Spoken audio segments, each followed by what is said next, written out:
Olá, alunos do ensino médio, tudo bem? Nós estamos na semana 1 do PET de Educação Física, volume 4. Nessa semana, nós estudaremos o eixo temático esportes e nosso tema será o futebol. Nesse vídeo específico, nós iremos apenas realizar a explicação do conteúdo. Agora, caso você queira apenas a correção das atividades, basta clicar aqui no card ou na descrição que você será redirecionado ao vídeo da correção, ok? Bom, eu vou deixar aqui um vídeo explicativo falando um pouco sobre a história e as regras do futebol. Então, bora acompanhar.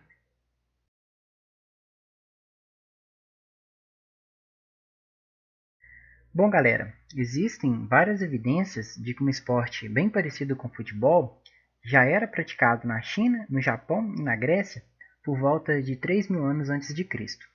Porém, o futebol, conforme a gente conhece hoje, ele teve origem na Inglaterra. Diante disso, os historiadores contam que os ingleses adquiriram o hábito de chutar uma bola de couro, símbolo da cabeça de um membro do exército da Dinamarca, como forma de comemorar a expulsão dos dinamarqueses de seu país ainda no século X. A ação era realizada anualmente, mas com o tempo a prática passou a se popularizar e os jogos com a bola passaram a ser realizados com maior frequência. Ou seja, o futebol ele nasceu então de uma comemoração dos ingleses por terem vencido a Dinamarca em uma guerra. Muito bem.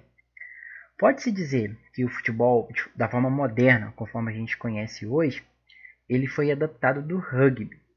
Em meados do século XIX, mais especificamente por volta do ano de 1856, foram dados os primeiros passos para se obter as regras e as formas do jogo de futebol em um único esporte, conforme a gente conhece hoje. Os alunos da Universidade de Cambridge convocaram membros de outras escolas da Inglaterra para regulamentar um código de regras chamado Código de Cambridge, onde se deu origem às primeiras regras do futebol. E essas regras são bem parecidas com as regras atuais. Então, basicamente, pessoal, o que aconteceu na criação do futebol moderno, conforme a gente conhece hoje? O futebol ele veio, na verdade, de uma adaptação do rugby, que é um esporte bem popular também na Inglaterra. Porém, naquela época era uma bagunça em relação às regras. Alguns alunos acreditavam que poderia utilizar as mãos para jogar o futebol, outros não, então ficava uma bagunça entre o rugby e o futebol. Aí no ano de 1856, alguns alunos da Universidade de Cambridge, eles reuniram membros de outras escolas da Inglaterra e criaram, né, as regras do futebol. E aí o futebol ele foi separado do rugby. Aí nós tivemos, nós tivemos a confecção de regras próprias para o futebol, que foi chamado de Código de Cambridge. E essas regras são bem parecidas com as regras atuais do futebol. Então pode-se dizer que o futebol, conforme a gente conhece hoje, ele surgiu por volta de 1856 na Inglaterra e que foram os alunos da Universidade de Cambridge que foram os criadores das primeiras regras do futebol. E a partir daí, o futebol ele se popularizou rapidamente na Inglaterra e se espalhou para o mundo inteiro, tá bem? Então, basicamente, o que vocês precisam saber é que o futebol teve a sua origem na Inglaterra, beleza?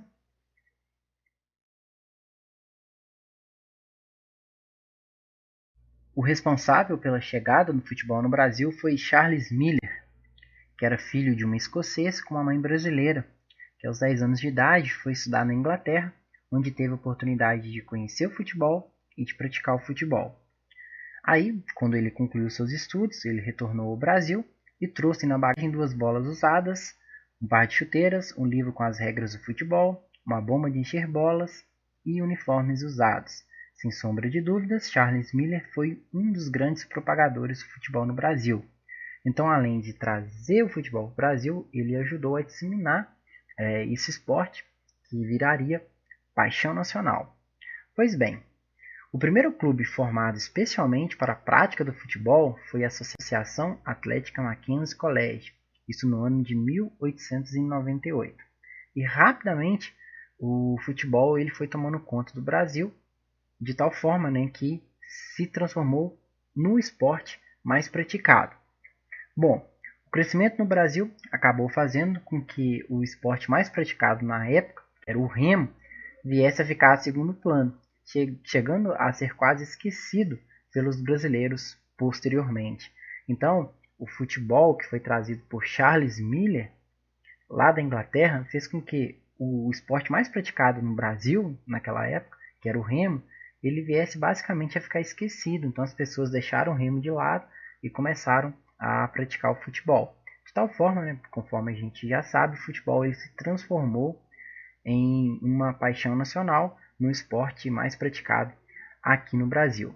E para finalizar, eu destaco a vocês que existem 3 clubes lá no Rio de Janeiro, que a princípio eram clubes de remo, porém com a chegada do futebol, eles viraram clubes de futebol, que é o Flamengo, o Botafogo e o Vasco.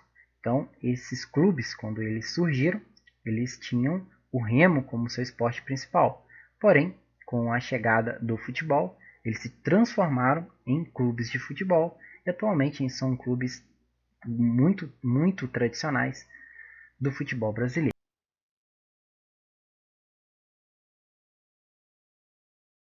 Bom, vamos então agora discutir sobre as principais regras do futebol. Muito bem, começando com as dimensões do campo. O campo de jogo será retangular, tendo um comprimento mínimo de 90 metros e no máximo 120 metros, uma largura mínima de 45 metros e máxima de 90 metros. Já a baliza, ou seja, o gol, irá apresentar 7,32 metros de largura por 2,44 metros de altura.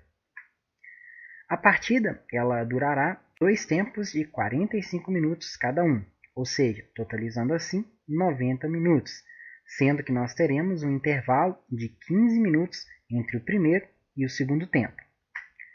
Cada equipe poderá contar com 11 jogadores, contando com o goleiro. Uma partida não poderá se iniciar com o número mínimo de 7 jogadores. Ou seja, uma partida de futebol ela terá 2 times de 11 jogadores, sendo um goleiro e 10 jogadores de linha em cada equipe.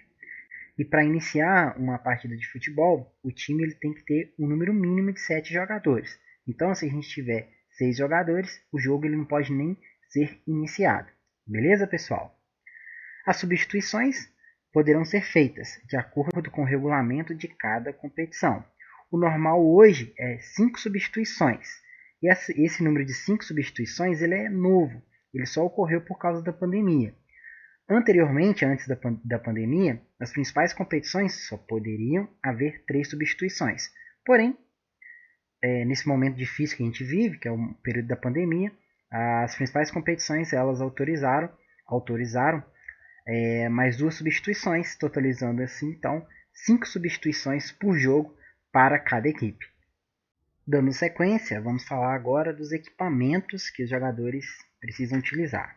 Pois bem, os jogadores não utilizarão nenhum equipamento, nem levarão nenhum objeto que seja perigoso para eles mesmos ou para os demais jogadores, incluindo qualquer tipo de joias, como cordão, pulseira, brincos e assim por diante.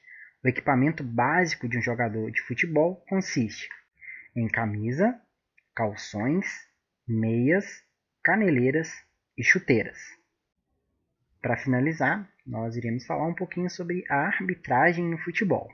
Pois bem, as partidas elas serão conduzidas por 4 árbitros, sendo o árbitro central, que é aquele que fica no campo verdadeiramente apitando o jogo, 2 árbitros assistentes, que são os 2 bandeiras, que têm a principal função de marcar os impedimentos, e por fim, um árbitro reserva, que ele fica do lado de fora do campo, tomando conta do banco de reservas das equipes e também tomando conta das substituições.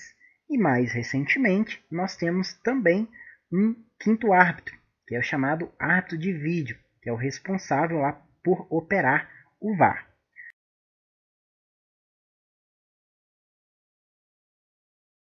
Bom, galera, essa foi a explicação da semana 1 do PET de Educação Física, volume 4. Eu vou deixar aqui em destaque para vocês o vídeo da correção. E se esse conteúdo contribuiu para você de alguma forma, eu peço que se inscreva no canal, caso ainda não seja inscrito, peço que curta o vídeo e compartilhe com seus amigos. Desde já agradeço e espero vocês semana que vem para a explicação e correção da semana 2. Um forte abraço e até lá!